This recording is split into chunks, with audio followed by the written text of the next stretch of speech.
Hey, it's Cayman with S&B, and today we're on our flow bench and we are measuring the difference in airflow between the OEM Raptor R filter and the S&B Raptor R filter. You can see our filter has a built-in velocity stack at the top, nice smooth radiuses at the inlet. It's made out of our cotton gauze oil media, so this continued to be reused on the vehicle and cleaned. You can see the OEM uses a paper mace media. It does not have a velocity stack built into the end cap, but let's see if this really makes a difference. So now we got the lid installed on the intake and we'll get this cranked up to the max CFM of the vehicle. You can see we're at 1,000 CFM and the restriction's at 23.8 inches of water. So we're gonna go over down here and we'll write 23.8.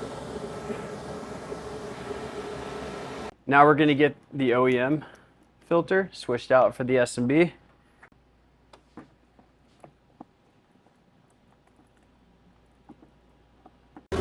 You can see it's climbing up here to 1,000 CFM. They're at 1,000 CFM, we're at 21.9 inches of water. So we'll go over here, 21.9 inches of water. We'll tell you how much better we flow right in front. So we got 21.9 divided by 23.8. 1. So 7.9. So there's a 7.9% improvement in airflow versus the S&B versus the stock.